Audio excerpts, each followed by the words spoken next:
दोस्तों, आज हम आपको एक कथा का अध्ययन कराने जा रहे हैं जिसको सुनने मात्र से आपके जीवन में सुख, संपत्ति और धन की वर्षा होगी। तो चलिए कथा को प्रारंभ करते हैं।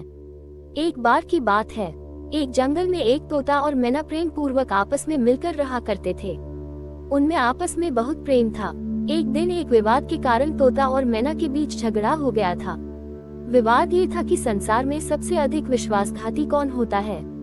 तोता ने कहा कि संसार में सबसे बड़ा पापी और विश्वासघाती स्त्री होती है। तोते की बात सुनकर मैना ने कहा दिया कि इस संसार में सबसे ज्यादा पापी और विश्वासघाती पुरुष होते हैं। दोनों आपस में काफी देर लड़ते रहे, परंतु कोई समाधान नहीं हुआ। फिर दोनों ने निर्णय किया कि स्त्री और अपने काम के लिए भगवान शिव के पास गए और पुरुष में सबसे बड़ा विश्वासघाती कौन है, इसका फैसला देवों के देव महादेव ही कर सकते हैं। दोनों तोता और मैना अपनी बात को लेकर भगवान भोलेनाथ के पास कैलाश पर्वत पर पहुंच गए। दोनों ने अपनी अपनी बात बताई कि संसार में सबसे ज्यादा पापी और विश्वासघाती कौन होता है। फिर भगवान शिव ने तोते से कहा, तुम कैसे कह सकते हो कि संसार में स्त्री पुरुषों की अपेक्षा ज्यादा पापी और विश्वासघाती है। दोस्तों, अगर आप ये कहानी सुन रहे हैं तो पूरा सुने। इस कथा को आधा अधूरा छोड़कर जाने की गलती मत करिएगा, क्योंकि इस पवित्र कथा को पूरा सुनने से मनचाहा फल की प्राप्ति होगी। आप सभी अगर शिव भक्त हैं तो भोलेनाथ का अनादर ना करें। तोता बोला, प्रभु मैं आपको एक कहानी को सुनाना चाहता हूँ जिससे साबित होगा कि स्त्री पुरुषों की अपेक्षा ज्यादा पापी और विश्वासघाती होती है। तब तक माता पार्वती भी आ जाती है और शिव जी से कहती है, मैं भी इस कहानी को सुनना चाहती हूँ। फिर माता पार्वती भी आकर बैठ जाती है और भगवान भोलेनाथ तोते से कहते हैं, ठीक है, तुम अपनी कहानी सुनाना प्रारंभ कर देता है।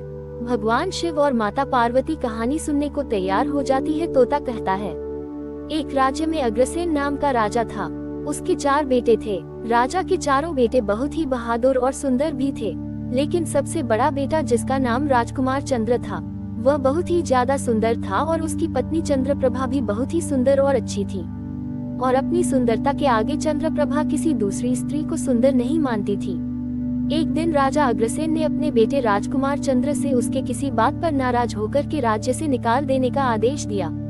राजा के आदेश से सभी इस बात से चिंतित हो गए और राजकुमार को देखकर उसकी पत्नी ने पूछा, उदास क्यों हो। राजकुमार चंद्र ने कुछ नहीं कहा। उसकी पत्नी ने फिर पूछा, आप इस तरह चिंतित क्यों हैं? तब राजकुमार चंद्र सोचने लगा कि मैंने बहुत बुरा किया है और अपनी सारी बात अपनी पत्नी को बता दी। उसकी पत्नी पति की बात सुनकर बेहोश हो जाती है। राजकुमार ने चंद्रप्रभा पर गुलाब का पानी का छिड़का, तब जाकर वह होश में आई। होश में आकर चंद्रप्रभा ने अपने पति राजकुमार चंद्र से बोली, आप चले जाएंगे तो मैं आपके बिना कैसे जी पाऊंगी, मैं भी आपके साथ ही चलूंगी। तब राजकुमार चंद्र कहता है, तुम मेरे साथ कैसे चल सकती हो, क्योंकि दूसरे राज्य में अनेक प्रकार के संकट और तुम नर्म नाजुक महलों में रहने वाली महलों के बिना ये कष्ट कैसे सहन कर पाओगी। राजकुमार चंद्रसेन की बात को सुनकर रानी चंद्रप्रभा कहती है, जितने भी दुख दूसरे राज्य में आएंगे वो सब हमारे साथ होते हुए सुख से भी अधिक सुखी में बीतेंगे। महल के दुख बिना आपके तो जंगल के दुखों से भी अधिक है, इसलिए मैं भी आपके साथ चलूंगा। अब तोता कहता है, प्रभु रानी चंद्रप्रभा की आंखों में आंसू देखकर राजकुमार चंद्र मन में सोचा कि वह मेरे बिना नहीं रह सकती, इसलिए मुझे उसको तड़पते हुए छोड़कर चलना सही नहीं होगा। इन सभी बातों को सोच राजकुमार चंद्र अपनी पत्नी चंद्रप्रभा से कहते हैं, तुम उदास नहीं हो, हम तुम्हें साथ लेकर जाएंगे।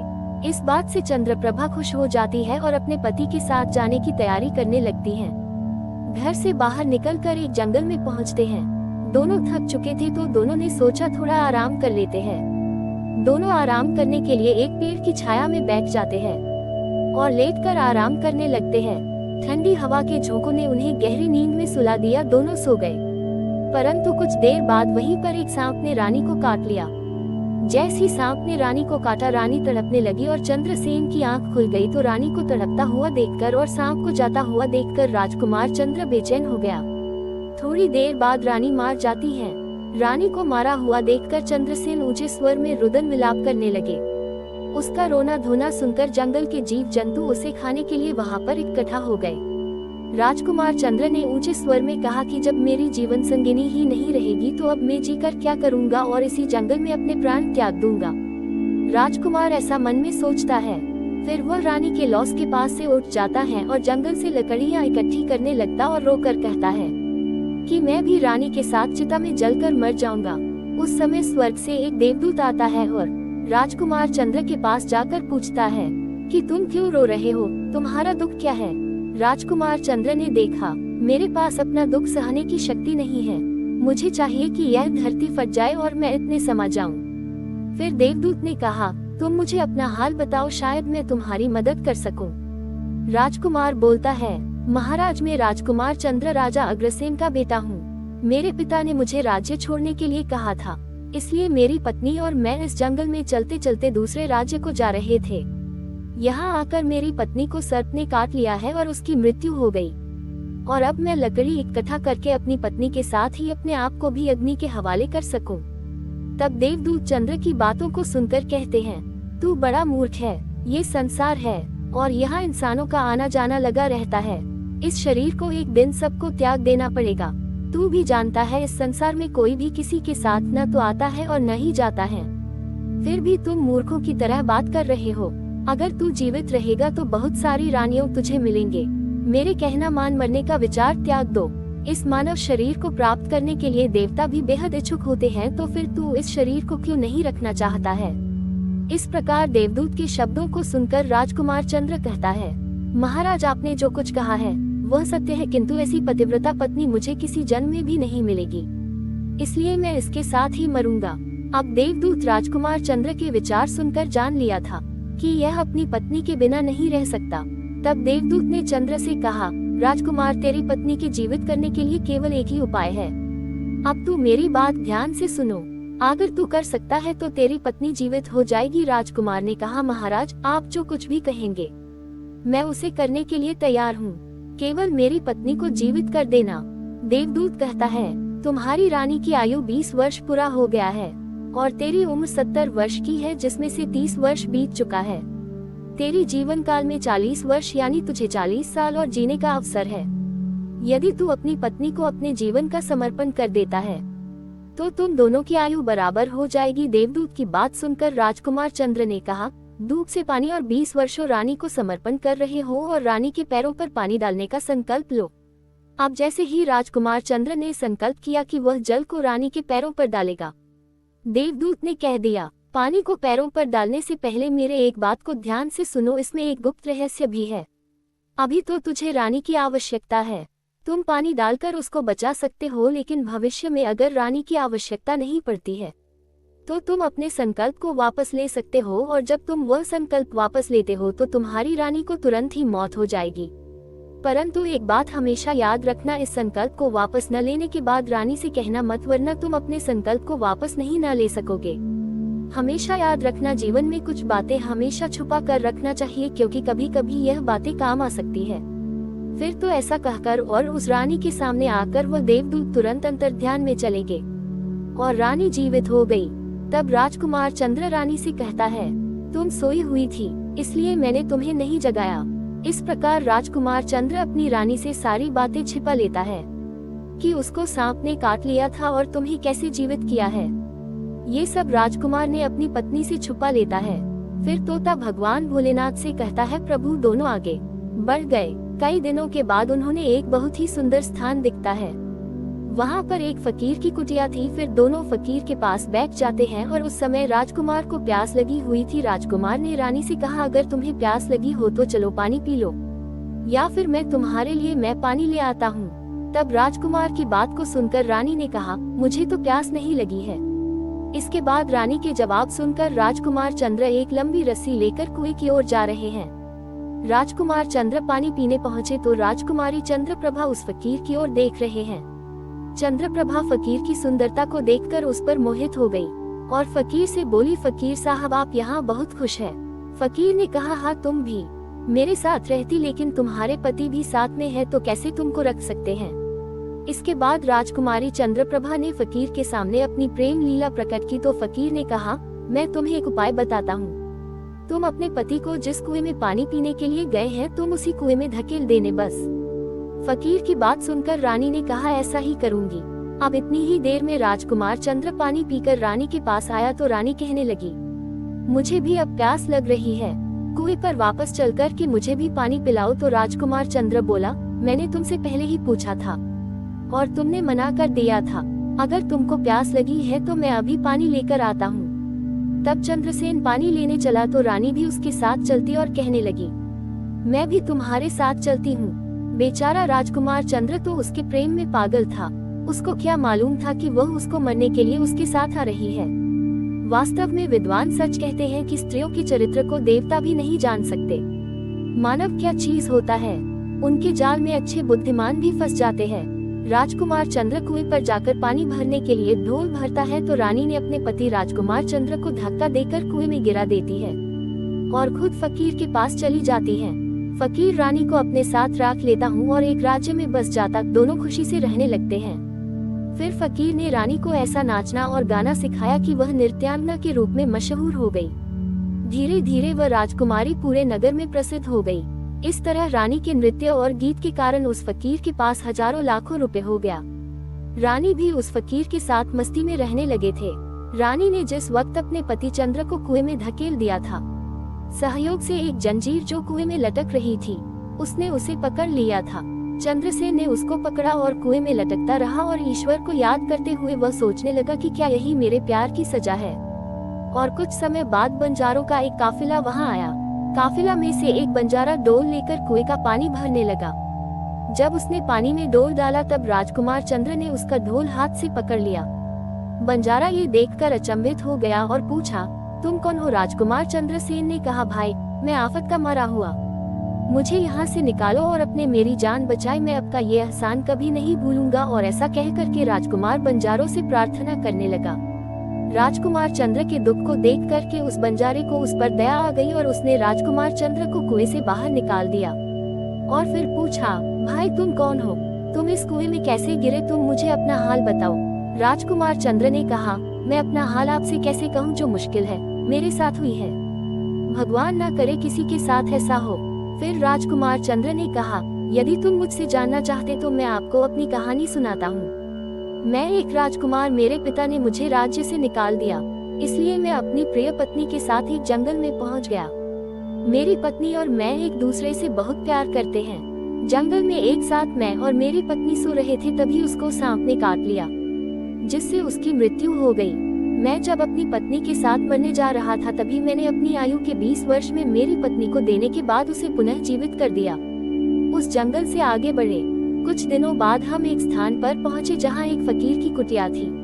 मुझे प्यास लगी थी, मैं पानी पीने के लिए चला गया। जब वापस आया तो मेरी पत्नी ने मुझसे कहा कि उसको प्यास लगी है, मुझे पानी पिलाओ। और इसी तरह कहकर मेरी पत्नी मेरे साथ उसको कुएं तक आई। फिर जब मैं उसके पीने के लिए पानी निकाल रहा था तो उसने मुझे पीछे से धकेल दिया। मैं कुएं में लटकी हुई एक जंजीर मेरे हाथ में आ गई। फिर जब आप आए तो आपने मुझे कुएं से बाहर निकाला। तोता कहता है, हे भोलेनाथ। इस प्रकार राजकुमार चंद्र दुखी मन से सारा हालत बंजारे से कह दिया और चुप हो गया। बंजारे ने जब रानी की करतूत सुनकर दुखी होकर कहा कि स्त्रियां का चरित्र भगवान भी नहीं समझ सकते तो मनुष्य कैसे समझ सकता है। इतना कहा कर बंजारे ने राजकुमार से कहा, तुम चिंता मत करो, भगवान बड़े दयालु है, तुम्हारी सहायता करेंगे और तुम चाहो तो हमारे साथ कुछ दिन रुक सकते हो। राजकुमार चंद्र ने उन बंजारों के साथ रहने को सहमत हो गया। फिर उनकी सहायता से वह कुछ दिनों बाद उसी राज्य में पहुंचा जहां उसकी पत्नी चंद्रप्रभा और फकीर रहा रहे थे। उस राज्य को देखकर राजकुमार चंद्र बंजारे से कहा कि मेरी इच्छा है कि कुछ दिन इसी राज्य में रहते हैं। तब बंजारे ने कहा, आप जैसे चाहे, मुझे कोई आपत्ति नहीं है। फिर राजकुमार चंद्र जो बंजारे से विदा होकर राज्य में आया, काम की तलाश में घूमने लगे। कुछ दिनों बाद राजकुमार को एक बड़े व्यापारी ने अपने पास नौकरी पर रख लिया। इस तरह राजकुमार चंद्र ने व्यापारी के पास रहना शुरू किया और बड़ी मेहनत और प्यार से अपने कर्तव्यों का निर्वाह करना शुरू किया। व्यापारी ने राजकुमार चंद्र को बड़ा सम्मान दिया और उसे अपने यहाँ का मुनिम बना दिया और इस तरीके से राजकुमार चंद्र के दिन बड़ी खुशी खुशी गुजरने लगे। एक बार नगर के राजा के यहाँ चंद्रप्रभा के नृत्य का आयोजन हुआ। उस शहर के सभी बड़े व्यापारी और सिखों को अपने यहाँ नृत्य देखने के लिए आमंत्रित किया। जब राजकुमारी चंद्रप्रभा का नृत्य देखने के लिए सभी व्यापारी और सेठ साहूकार राजा के यहाँ पहुँच गए। राजकुमार चंद्र जो रानी के नृत्य और गायन की प्रशंसा सुनता था, उसने भी सोचा कि मुझे इस नृत्य को देखना चाहिए। उसने भी राजा के दरबार में सेठ के साथ यहाँ पहुँचे। रानी ने अप्सरा के सम्मान नृत्य किया और उसने सुरीली आवाज में कई सुंदर रागा को प्रस्तुत किया। उनके गाने को सुनकर महफिल के सभी लोग आश्चर्य में आ गए और सभी ने बहुत सारे इनाम दिए। इसके साथ ही राजा से लेकर प्रजापति सभी ने उसकी प्रशंसा की। राजकुमार चंद्र ने अपने हाथ की अंगूठी उतारकर रानी चंद्रप्रभा को भेंट करते हैं। इसके बाद रानी चंद्रप्रभा ने अंगूठी की को पहचान लिया और मन ही मन में कहती है कि ये क्या हुआ, ये तो बहुत बड़ा अनर्थ हो गया। मेरा पति जिंदा है और यहाँ पहुँच गए हैं, अब वह मुझे छोड़ेगा नहीं, इसलिए मुझे कुछ ऐसा करना चाहिए जिससे वह मारा जा सके। उसने मन में सोचा, अब मैं यहाँ के राजा को एक सुरीली गाना और नृत्य सुनाऊंगी जिससे वह खुश होकर मुझे कुछ मांगने के लिए बोलेंगे, तब मैं राजा के आदेश से उन्हें मार दूंगी। इसके बाद राजकुमारी चंद्रप्रभा ने एक सुरीली गाना और नृत्य को सुनाए। बसंत की बहार को सुनकर चंद्रप्रभा से राजा ने कहा, तुम पर बहुत खुश हूँ, तुम मुझसे क्या मांगती हो? तब राजकुमारी ने कहा, अगर आप मुझसे प्रसन्न हैं तो सबसे पहले मुझे बच्चन दीजिए और फिर जो कुछ मैं मांगूंगी। चंद्रप्रभा ने कहा, इस सभा में एक चोर है, कृपया करके उस चोर को फांसी की सजा दे। राजा ने कहा, तुम उस चोर को मेरे सामने लाओ। रानी ने राजकुमार चंद्र का हाथ पकड़ा और उसे राजा के सामने लेकर आई। राजा ने अपने सैनिकों को आदेश दिया कि उस चोर को जल्लादों के पास ले जाओ और उस चोर को फांसी पर चढ़ा दो। इसी बीच राजकुमार चंद्र का सेठ भी वहां पहुंचा। सेठ ने पूछा, तुमने क्या चुराया है इस नर्तकी का जिसके कारण ये तुमको मारवान चाहती है? राजकुमार चंद्र ने कहा, मालिक मैंने कुछ नहीं चुराया है, बस आप इस राजा को केवल ये बता दो कि वह मेरी दो बातें सुन ले जिससे मेरी जान बच सकेगी। अब राजकुमार चंद्र का सेठ उसकी बातें सुनकर अपने साथी और व्यापारियों और साहूकारों के पास गया और सभी ने मिलकर मशवरा किया। उन्होंने कहा, मित्रों, राजा से चलो कहते हैं कि न्याय करे, नहीं तो हम सभी इस शहर को छोड़कर कहीं और चले जाएंगे। और फिर सभी व्यापारी राजा के पास गए और कहने लगे, राजा साहब, हमारा मुनीम निर्दोष है, उसे मार देने का आपका आदेश है। वह कह रहा है कि वह अपनी दो बातें आपसे कहना चाहता है। अगर आपको फिर भी लगे कि उसने अपराध किया है तो उसे फांसी दे देना, लेकिन मेरे मरने से पहले राजा केवल मेरी दो बातों को जरूर सुने। राजा ने व्यापारियों की बात सुनकर कहा कि मुनीम को सभा में लेकर राजा के सामने लाया गया और राजा ने कहा, तुम अगर कुछ कहना चाहते हो तो मेरे सामने कहा। तब राजकुमार चंद्र ने कहा, मैंने क्या किया है जो आपने मेरी हत्या का आदेश दिया है? फिर उसकी बात को सुनकर राजा ने कहा, महाराज, मैं इस नर्तंगनी का पति हूँ जिसने कुएं में धकेल कर एक फकीर के साथ चली आई थी। राजकुमारी चंद्रप्रभा ने समझ लिया कि बात बिगड़ रही है। तब राजा से कहती है, महाराज ये झूठ बोल रहा है, ये कौन है? मैं नहीं जानती हूँ। महाराज, अगर ये मेरी पत्नी नहीं है तो इसे कहिए कि वहाँ सब कुछ जो इसको मैंने रास्ते में दिया था वहाँ सब कुछ मुझे वापस करे, वह मेरी अमानत के रूप में वापस करते हैं। फिर राजकुमार चंद्र रानी की ओर देखें। राजकुमार ने अपनी अमानत को लौटाने की बात कही थी तो राजकुमारी चंद्रप्रभा से राजकुमार चंद्र ने कहा, अच्छा अब तुम अपने हाथों में पानी लो, हमारा न्याय अभी होगा। राजकुमार पानी लेकर जमीन पर रखा और कहा, मैंने रास्ते में दी गई सभी चीज में वापस ले रहा हूँ। रानी ने भी पानी लिया और कहा, जो कुछ रास्ते में तुमने मुझे दिया था मैं आप वापस कर रही हूँ। जैसे ही रानी ने अपने हाथ में लिया पानी छोड़ा, रानी के प्राण निकल गया। ये दृश्य देखकर वहाँ के लोग हैरान हो गए। राजा ने ये सब देखकर चिंतित होकर राजकुमार चंद्र से कहा, यह क्या हो गया, बताओ मुझे सच्चाई। तब राजकुमार चंद्र ने अपनी कहानी शुरू की, अपने जीवन की सब घटनाओं को खोलकर बताते हुए। उसको उसके पिता द्वारा राज्य से निकले जाने से लेकर अब तक की सभी घटनाओं को सुनकर राजा ने राजकुमार चंद्र से अपनी बेटी की शादी कर दी। तोता भगवान भोलेनाथ से बोला, हे भोलेनाथ, मैंने इस कहानी को सुना है, इसीलिए मैं भी स्त्री से घृणा करता हूँ और मैं ये कह सकता हूँ कि इस संसार में स्त्रियां पुरुषों से अधिक पाती और विश्वासघाती होती है। तो दोस्तों, एक बार तोते ने भगवान शिव और पार्वती को एक कहानी से तो ये बताया कि स्त्री पुरुषों की तुलना में अधिक पापी और विश्वासघाती होती है, तो सभी ने इसे सुनकर हैरानी में डाल दिया। पार्वती ने कहा, मुझे लगता है कि तोते सच कह रहा है। तो सभी में से केवल एक दो ही बिना नैतिक मूल्यों और ईमानदार हो सकती है, परंतु पुरुषों में भी ऐसे कुछ पापी और विश्वासघाती होते हैं। दोस्तों, अब मैना की बारी थी। भगवान भोलेनाथ ने पूछा, मैना तुम क्या करोगी? मैना बोली, हे भोलेनाथ, अब मैं भी आपको और माता पार्वती को एक कहानी सुनाती हूँ। मैना ने कहानी कहना शुरू किया। एक गांव में एक परिवार रहता था जो बहुत ही धनवान था। उसका एक बेटा था जिसका नाम रोहन था और उस धनवान यानी उसका बेटा एक अद्भुत प्रकार का व्यक्ति था। रोहन इतना जुआरी था कि उसके बारे में सोचते सोचते सभी को परेशान कर रखा था। उसके माता पिता ने बहुत समझाया परंतु वह नहीं माना। एक दिन रोहन जुआ खेल रहा था। उसी दिन उसके पिता का निधन हो गया। फिर भी रोहन ने जुआ खेलना बंद नहीं किया, लेकिन पिता की मृत्यु के बाद और सब कुछ जो बचा था वो सब भी जुआ में हार गया और अपने गांव से दूर आ गया और एक सेठ के घर पहुंचा और सेठ से बोला, मुझे बहुत तेज प्यास लगी है, मुझे पानी मिलेगा? तो सेठ ने पूछा कि तुम कौन हो, क्या करते हो और कहां से आए हो? जिसके उत्तर में रोहन ने सेठ से कहा, मैं एक व्यापारी हूँ और यहाँ से जा रहा था, मुझे जोरों की प्यास लगी थी तो सोचा कि पानी पीकर चला जाऊं। तब सेठ ने पूछा कि तुम व्यापार करते हो? तब रोहन झूठ बोलता है और कहता है, हाँ मैं व्यापार करता हूँ, परंतु व्यापार करते समय मेरे सामान समुद्र में डूब गया है, इसलिए यदि आप मेरी कुछ मदद कर दे तो अच्छा होगा।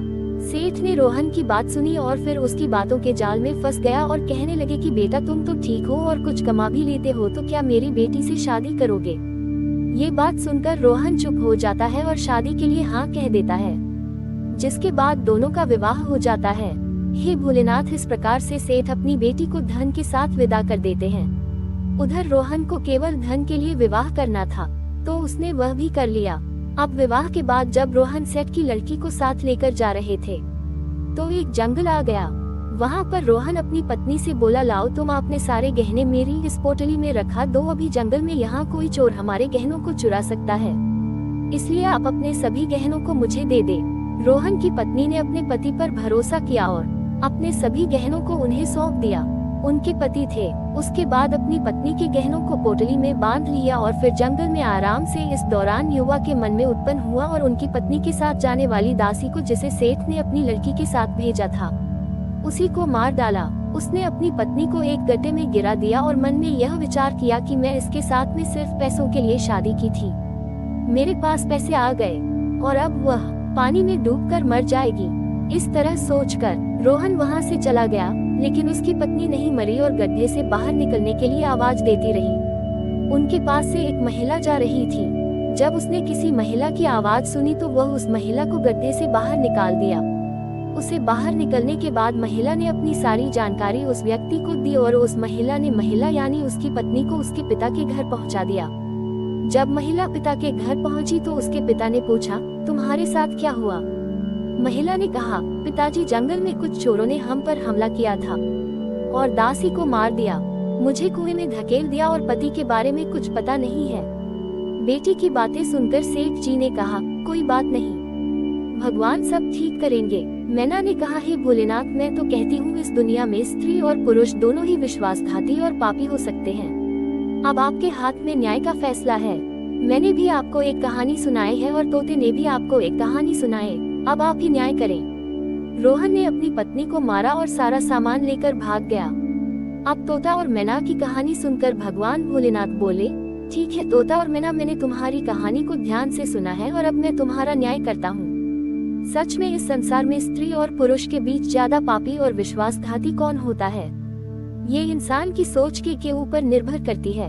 और भोलेनाथ बताते हैं कि विश्वासघाती स्त्री हो या पुरुष को किसी भी प्रकार के काम करने से पहले ये सोचना चाहिए कि क्या वह बात सही है या नहीं। इंसान पापी और विश्वासघाती होता है, परंतु वह पुरुष और स्त्री दोनों ही हो सकते हैं। ये सब व्यक्ति की सोच के ऊपर निर्भर करता है कि वह कैसे सोचता है। दोस्तों, वास्तव में इंसान की सोच उसके स्तर से नीचे जा सकती है और यही सोच, नीची सोच, व्यक्ति को पापी और विश्वासघाती बना देता है। उम्मीद करता हूँ आप सभी को यह वीडियो अच्छी लगी होगी। अगर आप शिव के सच्चे भक्त हैं तो चैनल को सब्सक्राइब कर दे और वीडियो को लाइक कर दे।